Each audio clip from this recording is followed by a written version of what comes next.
বিতৰ্কিত ঋতু কলিতা গ্ৰেপ্তাৰ দিছপুৰ আৰক্ষীয়ে গ্ৰেপ্তাৰ কৰিছে ঋতু কলিতা শিল্পী সমাজক অশ্ৰাব্য শব্দৰে গালি গালাজ কৰাৰ অভিযোগ আছিল ঋতু কলিতাৰ বিৰুদ্ধে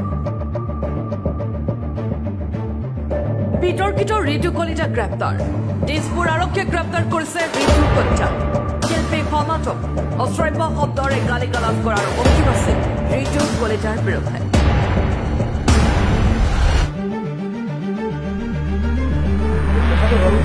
বিহুখন যেহেতু আমাৰ নিজৰ বস্তু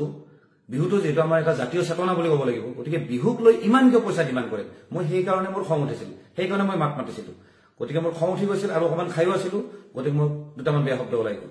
আৰু মোৰ বেয়া লাগিছে বাৰু শব্দখিনি বেয়াকৈ কৈছো সেইটো মই ক'ব নালাগিছিল আকৌ কৈছো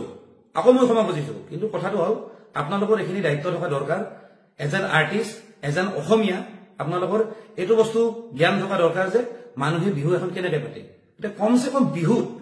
আপোনালোকে ৰেটটো কমাই দিয়ক বাকি যিমান বেলেগ বেলেগ কিবা শ্ব' হৈ থাকিব বেলেগ গোটেইটো 12 মাহে আজিকালি ফাংচন হৈ থাকে শ্ব' হৈ থাকে সেইবিলাক শ্ব'ত আপোনালোকে পইচা লওক আৰু যিবিলাক কৰ্পৰেট শ্ব' থাকে ডাঙৰ ডাঙৰ কোম্পানীয়ে ফাইনেন্স কৰে তেনেকুৱা শ্ব'ত আপোনালোকে পইচা লওক কিন্তু এই ৰাইজৰ দান বৰঙণি দি যিকেইখন বিহু পাতে সেইকেইখনত ইমান পইচা লোৱাটো একেবাৰে উচিত নহয় গতিকে সেইটো কাৰণে মই কথাখিনি কৈছিলো বাকী কথাখিনি কওঁতে দুই এটা শব্দ